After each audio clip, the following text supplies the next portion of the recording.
Democratic Congressman Adam Schiff of California is a member of this new committee. He's the lead impeachment manager in Trump's first impeachment. He's the chair of the House Intelligence Committee as well, and he joins me now.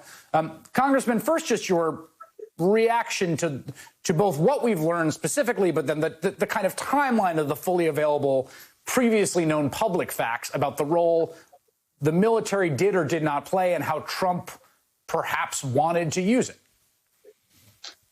Well, I have to say, can any of us really question that if Donald Trump could use the military to remain in power, that he would have done so? I think invariably he would have chosen to use the military if it would have helped him retain power.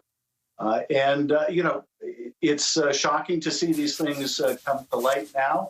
I do wish others, including General Milley, had been more outspoken at the time about their fears and had been more forthcoming with the American people about the dangers that we faced to our democracy.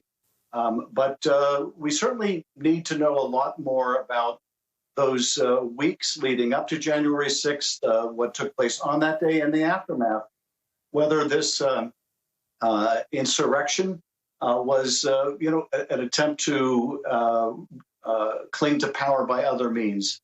And I think of all the issues around January 6th that we have the least amount of information, that involving the White House is the biggest black box. What was going on in the White House in the days leading up to, on that date, and in the aftermath? What efforts were made to send relief? What efforts may have been made to withhold relief? Was this part of a broader effort to overturn the election? Those are some of the unanswered questions. I wonder if we could put up the graphic again of the folks that did go over to the Department of Defense. At the time, it really seemed bizarre. I mean, the Esper's fired. It's after the election. All these folks are sent over. Christopher Miller becomes the acting Secretary of Defense. Kash Patel and Ezra Cohen-Watnick, who I think you probably know fairly well because they were staffers for Devin Nunes on the committee that you're on him with. Anthony Tata, who was unable to get confirmed by Mitch McConnell's Senate. And do you feel like we have the story of what they were up to over there? The cover story, or the thing they said publicly, was Donald Trump is so intent on getting us out of Afghanistan and is being resisted by the brass that he has to get his people in so that in the last 2 or 3 weeks, they can be laser focused on U.S. withdrawal from Afghanistan, which seemed preposterous at the time. But do you understand what they were doing there?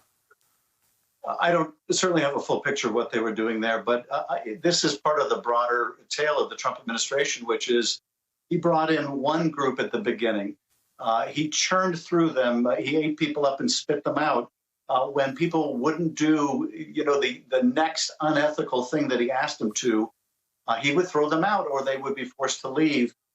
And he would go from one team to a worse team to a worse team until you had nothing left but the Kash Patels who were willing to do anything he wanted. And that might be, accelerate withdrawal from Afghanistan, but it might also be deploy military troops when existing leadership refused to do so to put down peaceful protesters.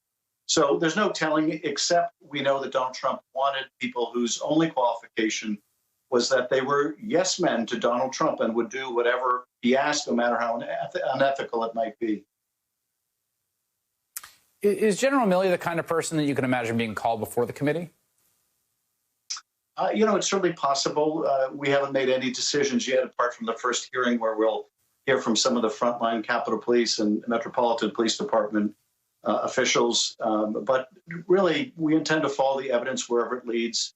If he has relevant testimony about the National Guard and why it took so long to deploy, if he has relevant testimony about any instructions he may have received from the White House to deploy military troops in a way that is relevant to the events of January 6th, then that is certainly possible. But we're going to defer those decisions until we have a full complement of our members and simply follow the facts where they lead us.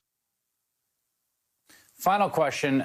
You don't have a full committee yet because the Minority Leader, Kevin McCarthy, has not named anyone. He's having lunch with former President Trump today. You expect he's going to name any members?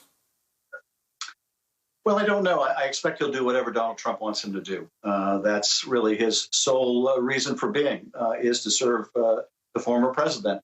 And that, I think, explains why he opposed the commission to begin with, and whether he'll put people on who are just merely staunch defenders of the president, or he'll put people on that he hopes will be disruptive, or he won't appoint people at all. My guess is that Donald Trump will be calling the shots. Congressman Adam Schiff, who sits on that House Select Committee to investigate both the run-up to and the day of January 6th. Thank you, Congressman. Thank you.